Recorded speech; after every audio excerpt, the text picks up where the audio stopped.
Before she was a poster, she was a girl with ink on her fingers. Myra Maybelle Shirley, May to some.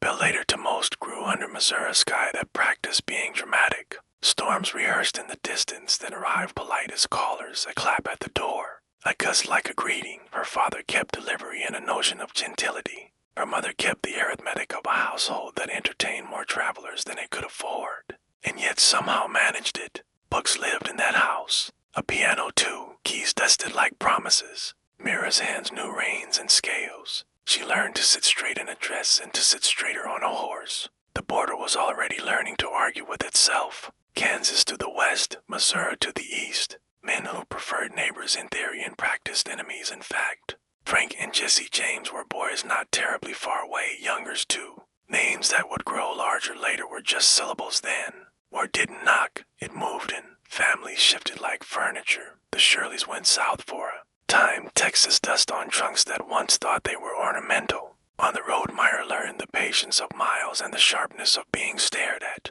for wearing confidence like a hat. In Dallas, she caught the light the way certain people do without asking it to follow them. A good seat on a side saddle. A calm hand with a spirited horse. Eyes that measured roans before roans decided what to think of her. Men admired. Women appraised. Myra learned to let both glances pass through her without taking her balance. To the war, the road turned back north. Fields repaired themselves reluctantly. People did so more slowly. She married a man who had ridden hard in bad years, James Reed, Jim when the day was soft. Reed when the day required emphasis. He could be charming like a porch at evening, or dangerous like a door in a wind you should have seen coming. Together they tried ordinary for a while, farming, a baby. A kitchen where steam hung like thin curtains. But ordinary had competitors, old grudges, quick money, roads that remember how to call names. Reed drifted toward robbery the way some men drift toward song, first as a listener, then as a participant. Myra knew. Woman knows the smell of risk when it sleeps in her house. She rode sometimes, not as a second, but as someone who expects the ground to be honest. She watched for dust that meant company, for riders who did not wave, for telegraph poles whose wires conducted more than messages, they conducted consequences. People noticed the hat first, then the way the woman under it did not apologize for being seen. They would later embroider her with feathers and lace in their imagination. In truth, she wore what traveled well and what announced, I am comfortable being exactly here. But a name was needed, for posters, for headlines, for the legend that runs faster than a horse, Belle fit. Sharp at both ends, soft in the middle if you knew her. The Reed years and the first shadow of the Bandit Queen. Houses that want to be homes, roads that disagree. A shootout that decides for everyone what happens next. Ordinary tried, it really did. Chores, music on Sundays. A child practicing the shape of the word mama with serious concentration. But ordinary had a rival called appetite. Reed rode with men who measured evenings and coin counted on tables that also held pistols, cattle. Herds were math problems you could steal answers from if you had enough friends and not too many. Scruples. Belle's skill set fit a more complicated life than the one Ahem imagined for her. She could handle a horse in crooked country. She could hold a secret without turning it into theater. She could sit in a room full of men and make the room mine itself. When the law narrowed, Reed widened. He stepped deeper into a stream that called itself opportunity and looked like water until it didn't. There were whispered affiliations, youngers this. James's that companionships braided by necessity more than design. Whether Belle rode to the edge of those deeds or only watched their dust, has kept pens busy ever since. What we know is this: by 1874 James Reed was too much the outlaw, and too little the husband for safety to continue. Near Paris, Texas, a lawman's bullet argued the matter to its conclusion. Reed went down. The headlines got paid. Belle became a widow with a baby on her hip and a reputation that had not asked her permission to ride. Widowhood makes some women small and some women exact. Belle became exact. She managed property that came and went like weather. She played cards well enough to pay for coffee and worse men's mistakes. She wore a pistol because nights are long and thin-walled rooms. Suitors appeared with good hats and bad timing. She considered each like a chess problem and declined most of them with a smile that did not require translation. Indian Territory drew her the way wide rooms draw people who dislike ceilings. The nations kept their own order and expected visitors to learn it quickly. There a figure named Sam Starr entered the story, Cherokee by blood, unimpressed by men posture, interested in a woman who could ride beside him without trying to outrun him for sport. Bill and Sam married under tribal forms in 1880. The homestead at Younger's Bend turned into a waypoint, a house that smelled like stew and horse sweat and a little bit of gun oil, where the door stayed open for certain travelers and shut itself for others. People came who needed a meal, a message carried, a warning given. People came who needed a place to be briefly unfindable.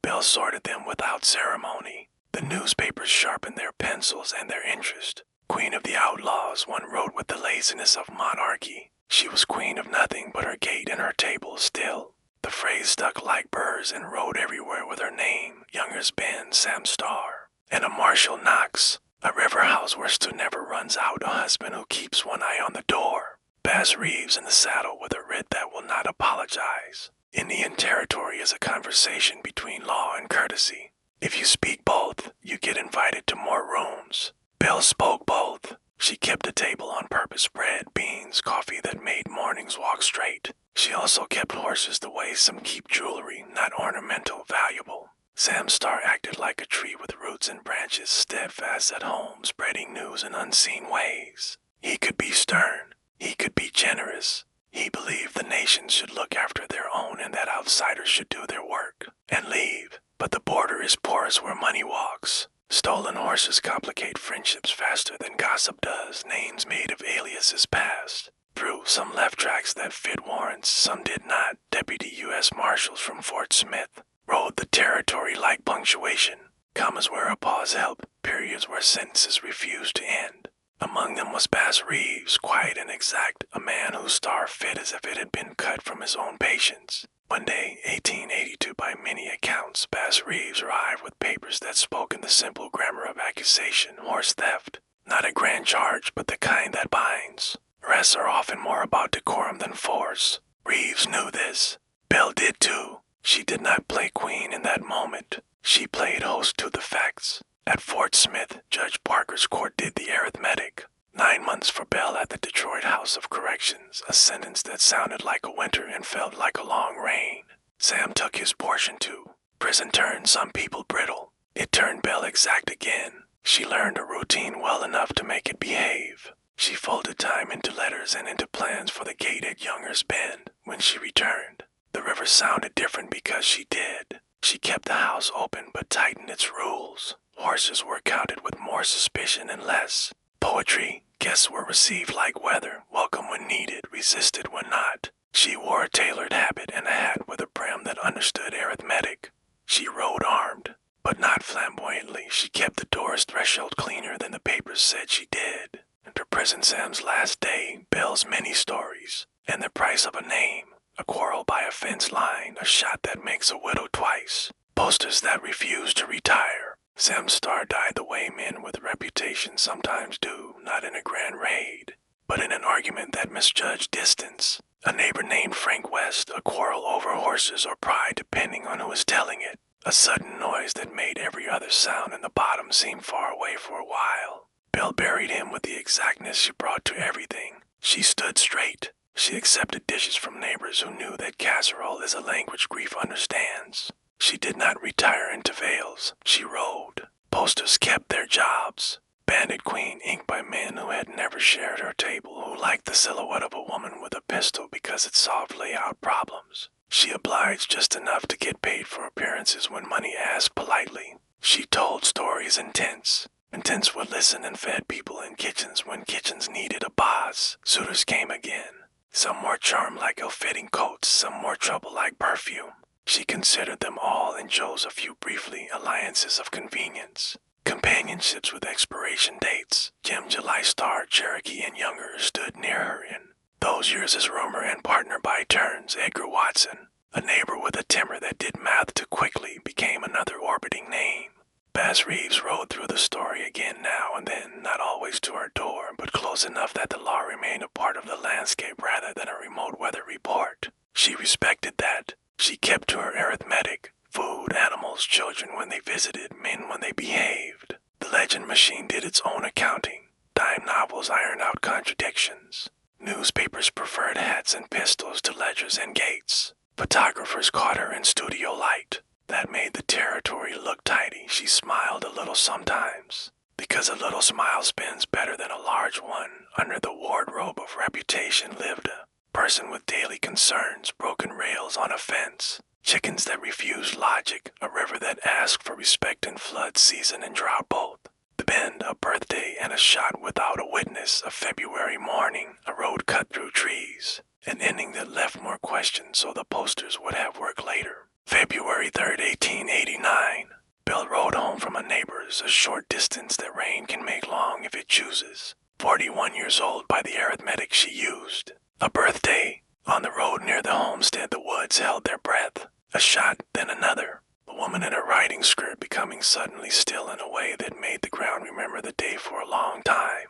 Who? Dead men and living suspects offer poor testimony. Some said Jim July, friend and rival in ways that complicate sentences. Some said Edgar Watson, a neighbor with grudges that did push-ups in the dark. Some said family, because families are the only things that know enough to confuse the record properly. No jury put a period on it. Case remained a comma in a book that closed itself. Neighbors carried her. Children cried the way children do when an adult has been myth for them and mother enough for someone else and they are allowed both truths at once. The nations murmured their ceremonies. The river wrapped the sound and kept it.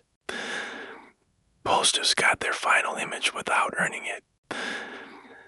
Papers wrote fast.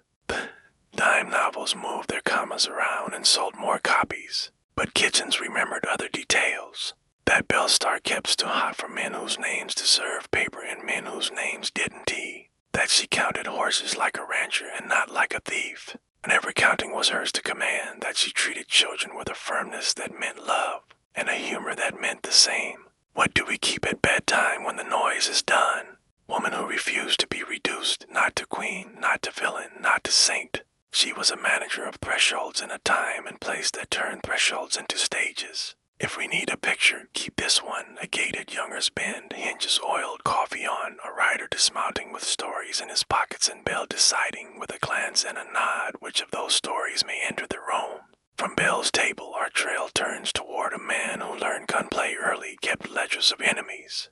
But a sad last chapter in an El Paso saloon when the century decided to tidy up. John Wesley Hardin, fast, proud, complicated. We will slow our breath and meet him gently.